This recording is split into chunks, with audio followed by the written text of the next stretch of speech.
தாமதிக்காமல் அர்ப்பணியுங்கள். தாமதிக்காமல் அர்ப்பணி. நான் என்ன செய்யணும்? இப்ப ஆண்டவர் கை பண்றார். நீ தமஸ்குவுக்கு போ, அங்க நான் உனக்கு சொல்றேன். ஆண்டவர் சித்தம் இன்னதென்று கர்த்தர் வெளிப்படுத்தினதும் அதற்கு என்னென்ன தடையா இருந்துச்சோ எல்லாவற்றையும் நஷ்டம் என்றும் குப்பை என்றும் வேண்டாம். ஆமென். ஹல்லேலூயா. நான் ஊர்ல இருக்கும் போது என்னுடைய பொண்ணை நான் தான் ஸ்கூலுக்கு கொண்டு விடுவேன். ஏன்னா அதான் எங்க கான்வர்சேஷன் டைம். அப்போ இந்த லாஸ்ட் மண்டே ஸ்கூலுக்கு விட போகும்போது அவன் பேக்கை தூக்கிட்டு போற. பேக் ஹெவியான வெயிட்.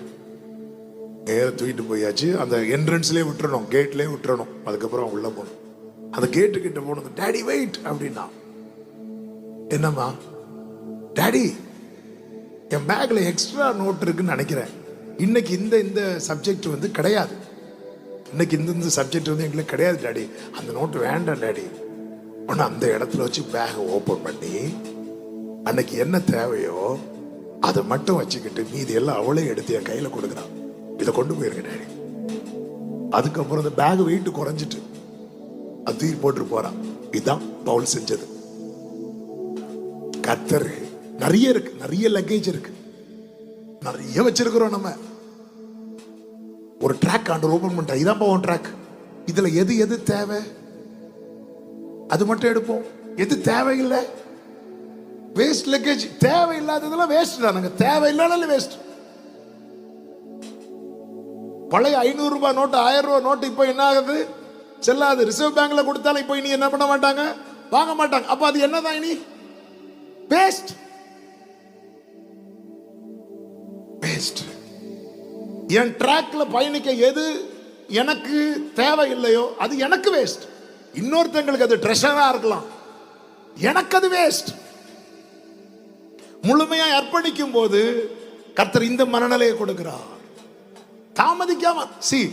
இயேசுவை எத்தனை வருஷம் கேட்டாச்சு, இன்னும் அர்ப்பணிக்காம இருக்கிறோம். ஃபர்ஸ்ட் மீட்டிங்ல அர்ப்பணித்த ஆள் யார் தெரியுமா? பவுல்.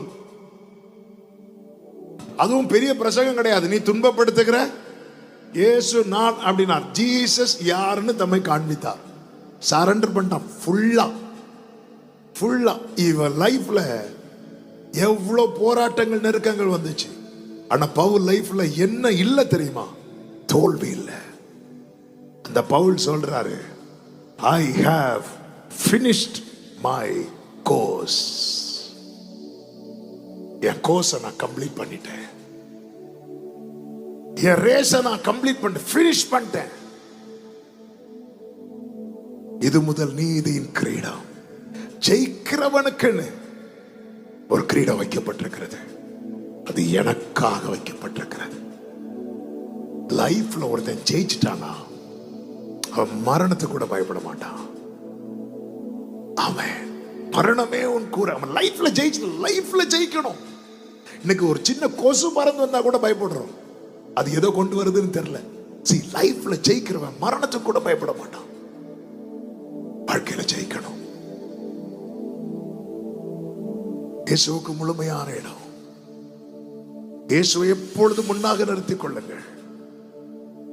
தாமதிக்காம முழுமையான அர்ப்பணிப்பு.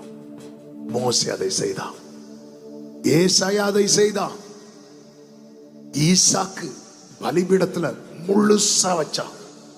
இவங்க லைஃப் எல்லாமே ஜெயம் என்று எழுதப்பட்டது. இந்த பகல் வேளையில என் வாழ்க்கையும் ஜெயம் எழுதப்படணும். இன்னைக்கு ஆண்டவர் நம்ம மத்தியில தம்முடைய சத்தத்தை கிருபையாய் துணிக்க பண்ணினார். நான் முழுசா நம்புறேன். ஆவியானவர் பேசினார்.